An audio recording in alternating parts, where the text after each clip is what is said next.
Salam sejahtera, terima kasih karena bersama dengan saya di Nazilin Unity Channel. Ini laporan terkini, maklumat terkini berkait dengan kes dera ataupun bully Zara Khairina. Menurut laporan yang kita terima, tiada kesan lebam dera pada tubuh Zara Khairina, kata doktor.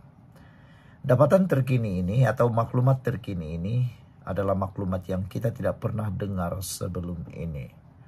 Seorang pegawai perubatan Jabatan Kecemasan dan Trauma Hospital Queen Elizabeth HQE memberitahu Mahkamah Coroner bahawa tiada kesan lebam atau tanda penderaan ditemukan pada tubuh Allahyarham Zara Khairina hadir selepas menerima remaja itu untuk pemeriksaan pada 16 Julai lepas. Dr. Jennifer Wu, 32 tahun berkata, pelajar tingkatan 1 itu dibawa ke Jabatan Kecemasan oleh penolong pegawai perubatan bersama pasukan ambulans dalam keadaan tidak sedarkan diri. Namun, mekanisme kecederaan tidak diketahui pada ketika itu. Menurut dokter tersebut, hasil pemeriksaan mendapati tiada sebarang kesan lebam atau tanda penderaan pada tubuh pesakit. Hasil pemeriksaan juga menunjukkan pelajar itu disyaki mengalami kecederaan otak yang serius selain disyaki mengalami pendarahan dalaman. Disebabkan tekanan darah mangsa terlalu rendah, remaja itu disyaki mengalami kecederaan dalaman due to high impact pada badan yang menyebabkan pendarahan dalam badan, kata saksi ketiga itu ketika membacakan pernyataan saksinya pada hari keempat proceeding inquest kematian remaja itu. Sebelum kita teruskan ulasan ini, jangan lupa tinggalkan komen Anda dengan tanda pagar Justice for Zara.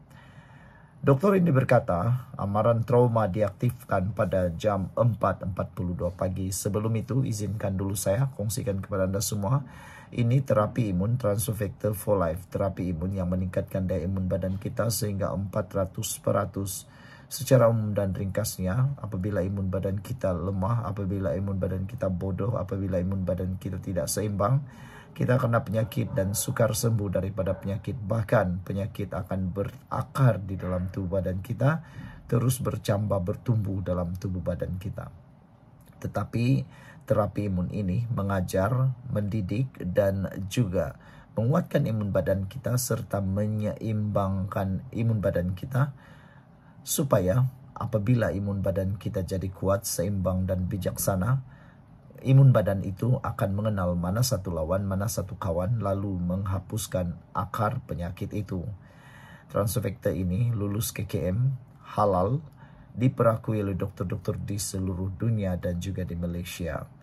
Produk ini adalah penemuan paling bersejarah dalam dunia kedokteran abad ini. Cepat dapatkannya melalui nombor telefon saya yang tertera. Saudara, mungkin Anda sudah berdoa bertahun-tahun untuk lepas daripada masalah kesehatan Anda. Mungkin ini jawaban yang Tuhan hantar untuk menjawab doa Anda selama ini. Cepat dapatkannya, jangan bertangguh-tangguh. Saudara, doktor ini berkata amaran trauma telah diaktifkan pada jam 4.42 pagi bagi membolehkan rujukan segera dibuat kepada pasukan Jabatan Neurosurgery, Ortopedik, Pembedahan dan Anestesiologi. Sementara prosedur resusitasi dilakukan terhadap mangsa. Ketika disoal, pegawai pengendali kes Timbalan Ketua Pendakwaan 2 Datuk Badius Azaman Ahmad mengenai rate of survival, mangsa ketika itu dibawa ke Jabatan Kecemasan, Dr. Wu berkata beliau tidak pasti mengenai perkara berkenaan ketika itu, namun mengikut penilaian awal hanya tahu mangsa dalam keadaan sangat kritikal. Dr. Wu juga berkata hasil ujian darah pesakit mendapati keputusan yang tidak normal seperti darah putih tinggi, garam potasium kalium dalam julat sederhana rendah, dan ia boleh disebabkan tindakan fisiologi badan yang stres tertekan disebabkan oleh trauma. Hasil dapatan X-ray mendapati pesakit mengalami closed fracture atau fraktur tertutup hujung tulang radius tangan kiri, closed fractured hujung tulang tibia, dan buku lali kanan kaki kanan, kata beliau lagi. Ada beberapa lagi penerangan, antaranya open fracture, fraktur terbuka di hujung tulang tibia, buku lali dan tumit kaki kiri, tulang belakang lumbar 2, 3, dan 4 juga patah, kata beliau. Tambah Dr. Wu, selain beliau, beberapa petugas lain termasuk paramedik dan pegawai atasannya bernama Dr. Rahim dan juga dokter-dokter lain daripada pasukan trauma terlibat dalam rawatan awal. Ketika disoal peguam keluarga Zara Khairina, Rizwan Din M. Burhan, saksi itu berkata pihaknya tidak menghubungi pihak polis ketika pesakit dibawa ke jabatan kecemasan kerana mangsa berada dalam keadaan kritikal dan keutamaan diberikan untuk menstabilkan pesakit dahulu. Saya tidak nampak pegawai polis maupun ibu mangsa di jabatan kecemasan pada hari kejadian, kata beliau. Prosiding siasatan di hadapan coroner, Hakim Mahkamah Session Amir Shah Amir Hassan bersambung selepas rehat tengah hari. Salam sejahtera, terima kasih kerana bersama dengan saya di Nazilin Unity Channel. Betulkah Perikatan Nasional akan bubar? Betulkah PAS akan tinggalkan Parti Bersatu? Adakah semua itu akan berlaku dalam tikam belakang? Ini semua adalah satu rentetan yang pasti akan menarik perhatian politik di Malaysia. Tindakan Bersatu menamakan calon Perdana Menteri, bukti PAS hanya pacak kuasa, kata seorang pemimpin daripada Amanah, iaitu Datuk Mahfuz Omar. Selain daripada itu, di dalam laporan yang lain, tajuknya pula ialah PAS hanya kain buruk dalam percaturan Bersatu. Pemimpin Amanah Mahfuz Omar menyelar PAS dengan mendakwa parti itu sekadar menjadi pelengkap syarat kepada Bersatu selepas Presiden Bersatu Muhyiddin Yassin dinamakan sebagai calon Perdana Menteri yang ke-11. Naib Presiden Amanah itu menegaskan tindakan Bersatu menamakan calon Perdana Menteri tanpa sebarang rundingan atau persetujuan komponen lain, khususnya PAS, jelas membuktikan sifat angkuh dan politik berteraskan kepentingan sendiri semata-mata. Usul ini membongkar hakikat sebenar Bersatu, parti yang tidak menghormati semangat kerjasama, tidak percaya pada perbincangan konsensus, dan hanya mengangkat kepentingan seseorang pribadi atau individu melebihi kepentingan rakyat atau kestabilan negara, katanya lagi. PAS yang selama ini mendabik dada kononnya penentu undi dalam politik negara, rupa-rupanya hanya dijadikan pelengkap syarat oleh Bersatu. Suara mereka diketepikan, pendirian mereka tidak dihitung, dan maruah mereka dipijak seperti kain buruk, katanya lagi. Sebelum kita teruskan ulasan ini, jangan lupa tinggalkan komen Anda dengan tanda pagar Kami Sayang Malaysia.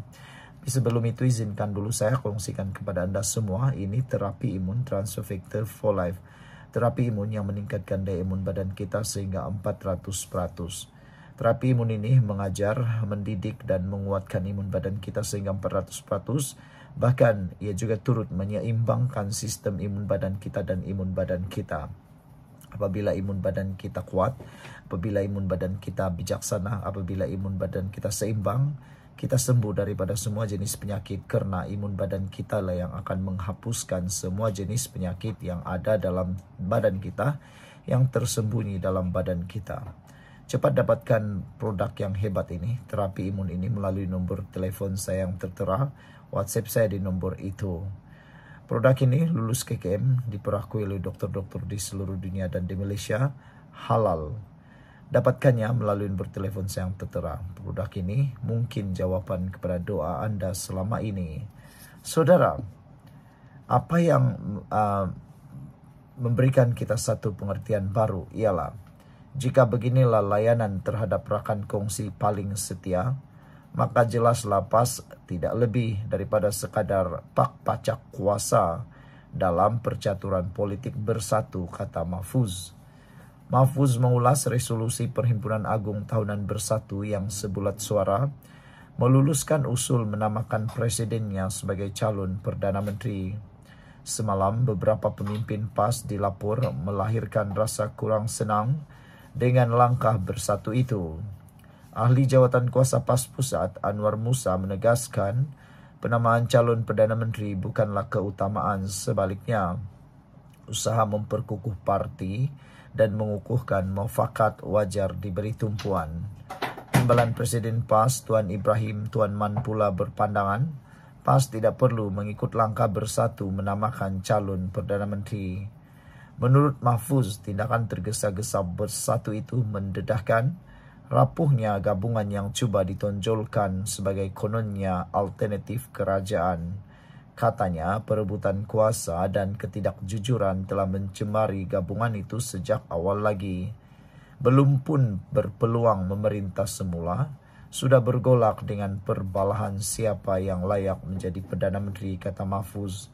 Persoalan asasnya, bagaimana rakyat boleh yakin kepada sebuah blok politik yang sesama sendiri pun gagal menghormati rakan kongsi jika parti komponen diperlakukan seperti barang mainan, apatah lagi rakyat biasa yang tidak punya suara di meja rundingan, katanya.